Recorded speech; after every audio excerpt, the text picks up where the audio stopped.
¿Qué estás tratando? Todos nosotros tenemos la misma fisiología, 2 brazos, 2 piernas, brazos que se doblan para un lado. La pregunta es, ¿cuál es el sentido de humor, por ejemplo, de una especie de pulpos? ¿Un pulpo va a tener el mismo sentido de humor que nosotros? A él le podemos decir, un brazo tiene 10. Lo dobló de un lado. No, el pulpo lo maneja, los pulpos no tienen tentáculos, tienen brazos, porque se manejan, lo mueven a voluntad y además tienen exquisita sensibilidad táctil y olfativa. Son verdaderos brazos. ¿Ustedes creen que el sentido del humor del pulpo va a ser el mismo del nuestro? No, a pesar de que tienen ojos iguales a los nuestros. Es un caso de lo que se llama evolución convergente. Esta es la parte correspondiente a traducción literaria biológica. Entonces, evidentemente, si nos encontramos con una forma de vida distinta, yo tengo que decir, sí, probablemente el humor de ellos sea distinto porque no sé de qué están hablando. Pero nosotros somos humanos. Lo único que puede haber algún cambio, pero seguro que la base va a estar ahí. Por eso es para tranquilizarlos a todos si alguno tiene la duda. El humor se puede traducir. No es fácil. Por eso justamente es que instituimos un programa de redacción de humor. Cuando las papas queman, pueden escribir. Por eso, si ¿alguien tiene alguna duda o pregunta sobre esto? No. Entonces, yo les recomiendo que, señora, niña, dale.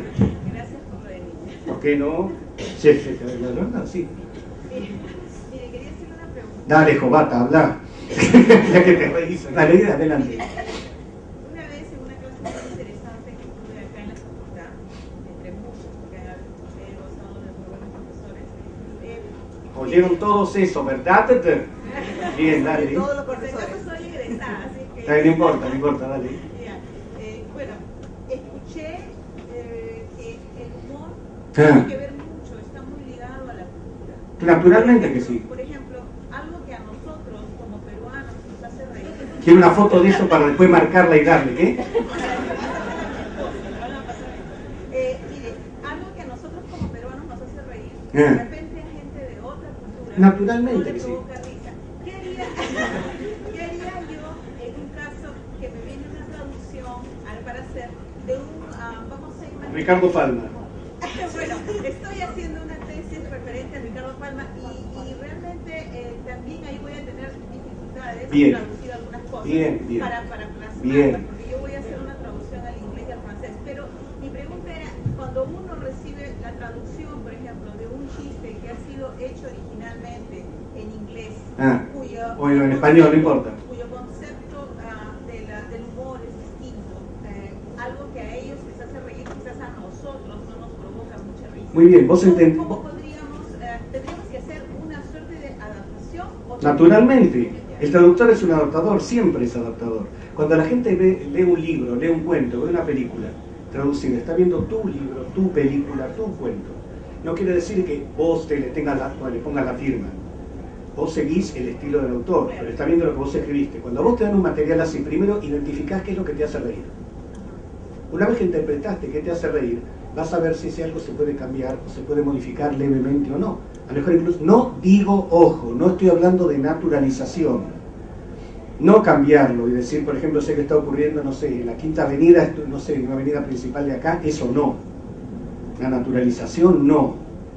Es como si yo pusiera a alguien que se encuentra en Washington decir que Corrientes y Carlos Pellegrini son intersección de 2 avenidas importantes de Buenos Aires. No naturalización, pero una vez que identifico qué es lo que produce el humor, puedo reescribir, puedo modificar, puedo alterar alguna cosa. Es más, sé que algunos estarán en desacuerdo conmigo, pero muy a menudo se hace con las películas. Ustedes miren el libro desde el principio, el cuento desde el principio, la película desde el principio. Hay casos en los cuales tienen que introducir la modificación desde el vamos. A lo mejor cuando vos introducís la modificación desde el vamos, el chiste se te pone más blando al final. Explico concretamente. En la década del 60, cuando había una proliferación enorme, la proliferación es enorme. Como les dije, tengo problemas con el español. Bueno, con una proliferación de películas de agentes secretos. Había uno que se llamaba Matt Helm. En una de las películas de él tenía el problema de que había un personaje que al principio nadie le prestaba atención, era incidental, prácticamente aparecía en forma secundaria, y después se descubre que ese personaje era el traidor. Eso es en los 3-4 minutos finales de la película. Matt Helm estaba prisionero de los malos y Isaac se había dado cuenta que era el otro. Ese tipo se llama Furnas. ¿A qué le suena el nombre Furnas? Muy bien. En algunas películas pusieron Furnas y después en el subtítulo ponen al lado Furnace horno. Eso está mal. O en el doblaje, después no supieron cómo armar. Pero si vos te vas al principio de la película y el tipo lo llamás horno desde el vamos, cuando entonces llegue va a llegar en forma natural. Esto será quizás sacrílego para muchos, pero tienen que entender algo que es básico. Sobre todo en cine, es imperioso que el espectador no salte del asiento. No puede ponerse a pensar, no, ¿cómo era? Pero si el tipo estaba... No, nada de eso. Vos tenés ahora un trabajo para traducir, mirá primero qué es lo que te causa gracia y por qué. ¿Qué connotación tiene? Se refiere a algo muy local, es eso. Y dentro de lo local, ¿por qué motivo te hace reír? Evidentemente tu autor ha hecho una referencia a algo de alguna manera que te causa gracia, es lo que decía de Juan y la muerte de la madre. A lo mejor Juan y la muerte de la madre fue necesario marcar qué pasó. Cuando hacemos humor, cuando el autor hace humor, es porque siempre le encuentra una vuelta que nosotros comprendemos. Bueno, esa vuelta hay que ver si se puede poner en otro idioma o a lo mejor dar otra vuelta en otro sentido. Por ejemplo, el humor estadounidense ahora tiene muchísima influencia del Yiddish. Montones de expresiones en inglés provienen del Yiddish. How come, por ejemplo, que es la transferencia prácticamente del alemán, del Yiddish. Entonces, ustedes se encuentran con cosas que mejor no van a entender, pero sin embargo, si ven cualquier película, van a ver con frecuencia una expresión como "You're such a putz". Putz es típicamente Yiddish. Es un tonto, un imbécil.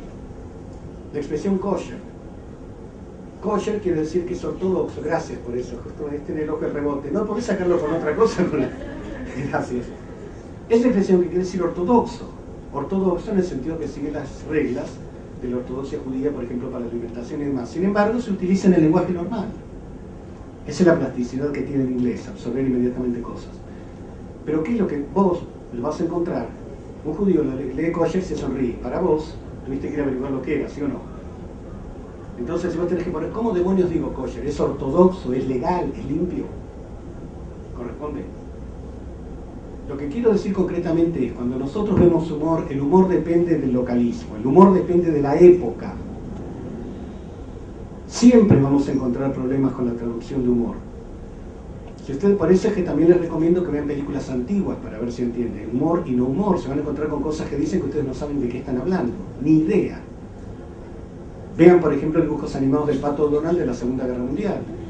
No estoy bromeando. A ver si entienden de qué están haciendo. Eran películas, por supuesto, para propaganda, pero a ver si entienden con claridad de qué están hablando. Pero en un momento, cuando ya entendés lo que el otro está diciendo, ya lo podés tocar. Vuelvo a repetir, tenemos una misma estructura fisiológica. De manera que básicamente nos vamos a reír de lo mismo con sutiles variaciones. Podés hacerlo, créeme. Podés hacerlo. Cuando ustedes encuentren cualquier cosa de humor, traten de entender qué es lo que a ustedes les causa gracia. Lo mismo que cuando ustedes escriben humor. Si ustedes le están escribiendo y de repente se ríen, esa es muy buena señal. Quiere decir que están bien ubicados, bien enfilados. Pero el humor se puede traducir, no es imposible. Hay que sentirlo. Así como, por ejemplo, mis distinguidos colegas hablaron de la poesía y la poesía hay que sentirla.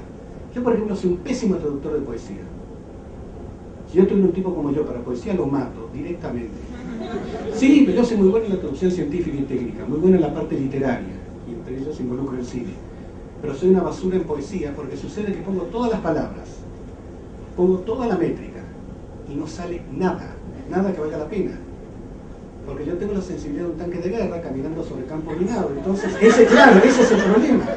La culpa es íntegramente mía. No es una disculpa, es culpa. Yo como profesional tengo la obligación de hacerlo también. Tengo la obligación. No me disculpa, pero yo por ese motivo, cuando me llega una traducción de poesía, digo, no, pasásela a otro. O sea, aparece algo de poesía en el medio, maldigo al editor. Digo, es fundamental. Las canciones, cuando hay que traducirlas, por ejemplo, hay que traducir no solamente la rima, sino los gestos. Ustedes vieron, acá llegó West Side Story, El amor sin barreras. ¿Se acuerdan cuando está cantando Rita Romero en América? Por ejemplo, el título, la canción América, ya de por sí es dificultosa. ¿Por qué? Les pregunto, ¿por qué el título? O sea, ¿todos sabemos de qué estoy hablando? ¿Por qué la canción América es dificultosa para traducir?